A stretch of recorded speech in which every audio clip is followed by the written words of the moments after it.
Welcome to my new vlog guys. ಎಲ್ಲರಿಗೂ ನಮಸ್ಕಾರ. ಇವತ್ತು ವಿಡಿಯೋ ಏನಪ್ಪ ಅಂದರೆ ರೈತರಿಗೆ ತುಂಬ ತೊಂದರೆ ಕೊಡೋದು ಈ ಲಬ್ರುಳುಗಳು. ಈ ಲಬ್ರುಳು ಸಾಯಿಸ್ಬೇಕಂದ್ರೆ ಇದೇ ಔಷಧಿ. ಈ ಔಷಧಿ ಬೇಕಂದರೆ ನಾನು ಇನ್ಸ್ಟಾ ಬೈದಲ್ಲಿ ಇರುತ್ತೆ, ಇನ್ನೊಬ್ಬ ಬೇಕಾದ್ರೆ ತಗೊಳ್ಳಿ. ಹಾಗೆ ಈ ಔಷಧಿಯನ್ನು ಹೇಗಪ್ಪ ತಯಾರು ಮಾಡೋದು ಅಂದರೆ ಸ್ವಲ್ಪ ಒಟ್ಟು ಬೂಸ, ಹಾಗೆ ಬೆಲ್ಲದ ನೀರು, ಹಾಗೆ ಸ್ವಲ್ಪ ಔಷಧಿ ಎಲ್ಲ ಮಿಕ್ಸ್ ಮಾಡಿ ಎಲ್ಲ ನೀಟಾಗಿ ಸ್ವಲ್ಪ ಬುಡ್ದತ್ರ ಹಾಕಬೇಕು.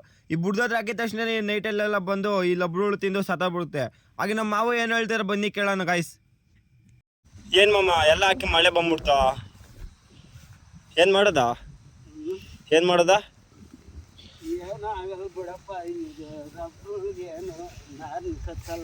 ಕಚ್ಚಲ್ಲ ಅಂತೀರಾ? ಮಳೆ ಬಂದ್ಬಿಡ್ತದೆ, ಅದೇ ಬೇಜಾರು.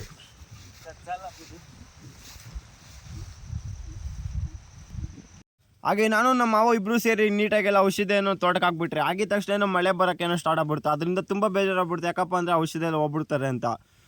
ಹಾಗೆ ಔಷಧಿ ಎಲ್ಲ ಆಗಿದ ತಕ್ಷಣ ನಾನು ಎಲ್ಕಪ್ಪ ಹೊಲ್ಟಿದ್ದೆ ಅಂದರೆ ಟೊಮೊಟೊ ಗಿಡದ ಹತ್ರ ಬಂದು ನೋಡಿದ್ರೆ ಟೊಮೊಟೊ ಗಿಡಕ್ಕೆಲ್ಲ ಗೂಡ್ಕೆಲ್ಲ ಹಾಕಿ ಇಟ್ಟಿದ್ರು. ಹಾಗೆ ಗೂಡ್ಗೆ ಹಾಕೋಣ ಅಂತೇಳಿ ಹೋದ್ರೆ ಮಳೆ ಬರ್ತಿತ್ತು. ಅದರಿಂದ ಮೇವೆಲ್ಲ ಕೊಯ್ದು ಹೊರೆ ಕಟ್ಟಿದ್ರು. ಮೇವು ತಗೊಂಡು ನಾನು ಸೀದೆ ಎಲ್ಕೊಳಪ್ಪ ಹೊಲ್ಟಿದ್ದಂತೆ ಹಸುಗಳ ಹತ್ರ. ಇವತ್ತು ವಿಡಿಯೋ ಇಷ್ಟ ಆಗಿತ್ತು. ಮುಂದಿನ ವಿಡಿಯೋಲಿ ಸಿಗೋಣ. ಬೈ ಫ್ರೆಂಡ್ಸ್ ಎಲ್ಲರಿಗೂ.